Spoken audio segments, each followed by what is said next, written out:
இப்பொழுது அந்த திருவிளக்கு பூஜை எவ்வளவு அற்புதமான விஷயங்கிறது எல்லாருக்குமே தெரியும். ஒரு கோவில் இல்லாத ஊரில் குடியிருக்க வேண்டாம், விளக்கேற்றாத வீட்டில் குடியிருக்க வேண்டாம்ங்கிறது எல்லாருக்கும் தெரிஞ்ச விஷயம். ஒரு மகாபலி சக்கரவர்த்தியாக பிறப்பெடுக்கிறதுக்கு முன்னாடி ஒரு சிவன் ராத்திரி அன்னைக்கு ஒரு எலி சும்மா தன்னுடைய அறிவில்லாமல் இந்த பக்கம் அந்த பக்கம் ஏறி இரவு முழுதும் விளக்கை எரித்ததனால் அடுத்த ஜென்மத்தில் மகாபலி சக்கரவர்த்தியாக பிறந்தது எல்லாருக்கும் தெரிஞ்ச விஷயம். அப்படிப்பட்ட ஒரு திருவிளக்கு பூஜையை செய்கிறதுக்கு புண்ணியம் பண்ணியிருக்கணும், அதை பார்க்குறதுக்கு அதை விட புண்ணியம் பண்ணியிருக்கணும். இந்த மாதிரி ஒரு அற்புதமான நிகழ்வை இப்பொழுது பார்த்து மகிழ்வோம்.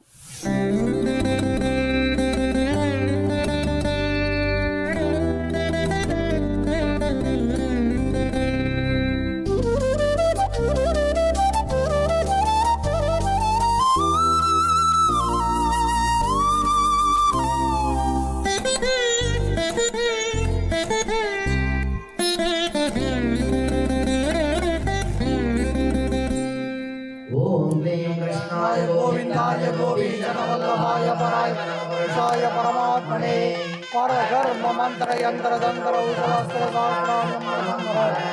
मृत्योर्मोक्षय मोक्षय।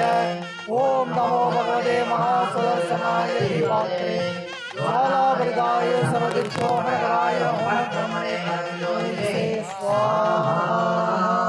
கணம் புல்லநாயனார் திருவிளக்கு ஏற்றவே சிவலோகப்பதி தந்தாய் சிவனே நீ எழுவாய். நமநந்தி அடிகளார் நீரினில் விளக்கேற்றி நீங்காத சிவபதம் அடைந்தாரே நீ எழுவாய். எந்த காரியம் எடுத்தாலும் நிர்விக்னம் ஆகிட்டே இருக்கும். அதனால வாஸ்து பகவான் எல்லாம் நல்லா பிரார்த்தனை பண்ணிக்கோங்க. வாஸ்தோஸ்மதே பிரதிஜானே யஸ்மான் மா வேஷமன வீபோ பவானஹ யப்ரேம ஹேவதன்னோ திஷர்ஷதன்ன ஏதிர்ஜமதேன கருஷ்மதே ஸ்வாஹா. அமீமா வாஸ்தோஸ்மதே விஸ்வா ரூபாண்யா விஜன்னே சகா சுசேவதே ஸ்வாஹா. வாஸ்தோஸ்மதே பிரதிஜானே யஸ்மான் மா வேஷமன வீபோ பவானஹ யப்ரேம ஹேவதன்னோ திஷர்ஷதன்ன ஏதிர்ஜமதேன கருஷ்மதே अमी महामास्तोष्मदे विश्वारूपाण्या विषन्ने सखा सुषेव एभिन स्वाहा. शिवं शिवं शुभं शुभं स्वाहा. वास्तुपुरुषाय इदं नमः.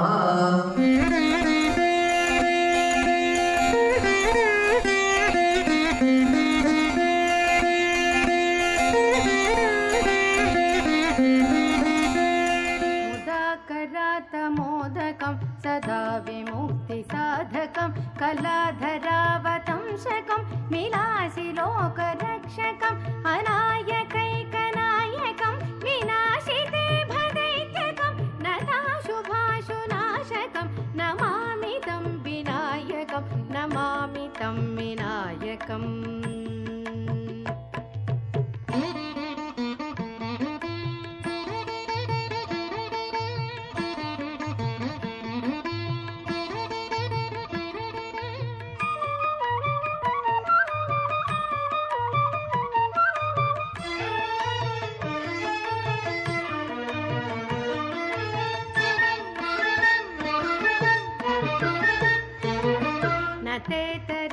भीकरं नवोदितार्कभास्वरं नमः सुरारिनिर्जरं नताधिकापदुद्धरं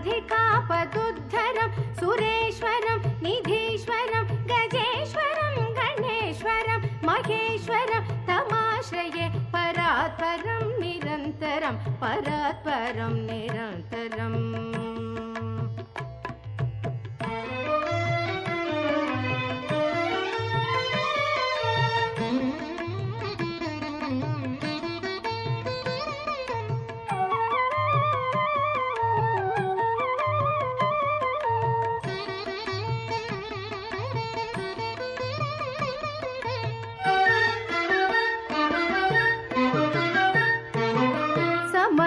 समस्तलोकशङ्करं निरस्तदैत्यकुञ्जरं दरेतरोदरं वरं वरे भवक्त्रमक्षरं कृपाकरं क्षमाकरं मुदाकरं यशस्करं मनस्करं नमस्कृतं नमस्करोमि भास्वरं नमस्करोमि भास्वरम्.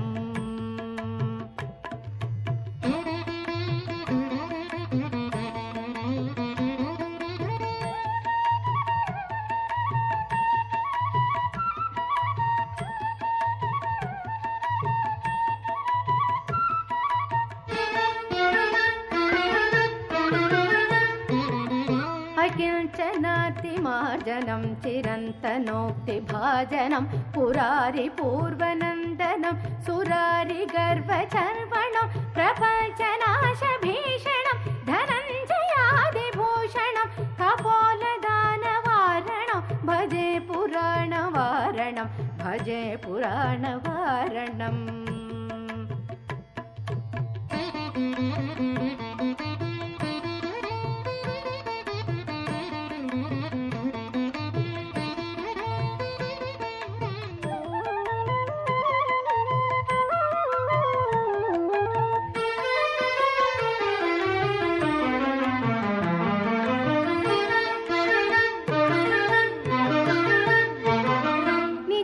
कान्तकान्तिमन्तकान्तकात्मजम् अचिन्त्यरूपमन्तहीनमन्तराय कृन्तनं कृदन्तरे निरन्तरं वसन्तमेव योगिनां तमेकदन्तमेव तं विचिन्तयामि सन्ततं विचिन्तयामि सन्ततम्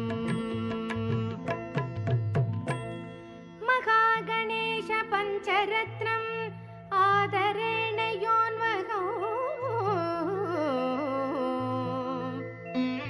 प्रजल्पति प्रभातके हृदि स्मरन् गणेश्वरौ. இப்போ கணபதியை முக்கியமாக கும்பிடுறது எதுக்காகனா, யார் எப்படி இருந்தாலும் சரிங்க, இந்த கணபதியை கும்பிடும்போது முக்கியமான விஷயமா எதாக இருக்குன்னா டாக்குமெண்ட் ப்ராப்ளம் அப்படின்னு சொல்லுவாங்க. சில பேருக்கு வந்து சொத்து பிரச்சனை, என் பேரில் தான் சொத்து இருக்கான அந்த சொத்துக்கு உரிமையாளர் இன்னொருத்தர் அப்படின்னு சொல்லுவாங்க. அந்த மாதிரி விஷயங்களுக்கெல்லாம் கணபதி முன்னின்று உடனே தீர்வு செய்வார். அதுக்கு எப்படின்னு கேட்டிங்கன்னா அதுக்கு ஒரு மிகப்பெரிய சூட்சமம் இருக்குங்க. என்ன சூட்சமம் அப்படின்னு கேட்டிங்கன்னா, அதாவது வருடத்தில் மொத்தம் வருஷத்தில் 8 வாஸ்து நாள் வரும். அந்த 8 வாஸ்து நாட்களிலும் யாரெல்லாம் விபூதி பூஜை பூசுகிறாரோ, என்கிட்ட சில பேர் வந்து சொல்லுவாங்க, சார் 15 வருஷமாக கோர்ட்டு பிரச்சனை சார், 20 வருஷமாக கோர்ட்டு பிரச்சனை சார், சார் எங்கள் அப்பா காலத்திலேருந்து இந்த சொத்துக்காக நாங்கள் அடிபட்டுட்டு இருக்கோம் சார், இந்த மாதிரிலாம் பிரச்சனை இருக்குன்னா நீங்கள் வந்து தாராளமாக கணபதியை 8 வாஸ்து நாட்கள், வாஸ்து நாட்கள்ங்கிறது மாறவே மாறாது, எல்லா வருஷமும் ஒரே நாள் தான் வரும். அதனால் நீங்கள் அதில் குழப்பமாக வேண்டியதெல்லாம் இல்லை. எந்த பஞ்சாங்கத்தை பார்த்தாலும் உங்களுக்கு கண்டிப்பாக தெரியும் வாஸ்து நாட்கள். அந்த வாஸ்து நேரத்தில் யார் வீட்டில் பிரச்சனை இருக்கோ, சொத்து தகராறு, சொத்து வந்து அவநம்பிக்கை, சொத்துக்களால் ஏற்படக்கூடிய மிகப்பெரிய பிரச்சனைகள், வேலியில் பிரச்சனை, எனக்கு இவ்வளவு எல்லை வரைக்கும் இருக்குது ஆனால் அவன் உள்ளே வர மாட்டேங்கிறான், இந்த மாதிரி பிரச்சனைலாம் இருந்ததுன்னா அருள்மிகு கற்பக விநாயகர் அருமையான தெய்வங்க. கற்பக விநாயகர் வந்து உங்களுக்கு வழிபாட்டுக்கு இந்தியா முழுவதும் இல்லை, உலகம் முழுவதும். சில நோட்டுகளில் பார்த்தீங்கன்னா ரூபா நோட்டில் கூட விநாயகர் படம் இருக்குது. மொரிஷியஸ் அப்படிங்கிற நாட்டில் வந்து விநாயகருடைய படம் பதிக்கப்பட்டு அந்த மாதிரிலாம் இருக்குது ரூபா நோட்டில். அந்த மாதிரி பார்க்கும் பொழுது உங்களுக்கு வந்து விநாயகர் வந்து மிகச் சிறப்பான தடை நீக்கும் தெய்வம். அதுதான் ரொம்ப ரொம்ப முக்கியமான விசேஷமான செய்தி. எல்லா வகையிலையும் விநாயகரை வழிபடலாம், சாணம் கொண்டு வழிபடலாம், மஞ்சள் வச்சு வழிபடலாம். அந்த மாதிரி விநாயகருக்கு இதில் தான் வழிபாடு அப்படிங்கிறது கிடையாது, எல்லா இடத்துலையும் வழிபாடு உண்டு. அந்த மாதிரி வழிபாடு செய்யக்கூடியவர்கள் 8 வாஸ்து நாட்களில் பூஜை செய்து அந்த விநாயகருக்கு விபூதி அபிஷேகம் செய்து கற்பக விநாயகரின் அருளை பெற்றால் எப்பேற்பட்ட சொத்து பிரச்சனையும் தீர்ந்துருங்க. இப்பேற்பட்ட அற்புதமான செய்தியை தெரிந்து கொண்டு இப்போ ஒரு அலங்காரம் பார்ப்போம். அந்த விநாயகருக்கு எவ்வளோ அற்புதமான ஒரு அலங்காரம்.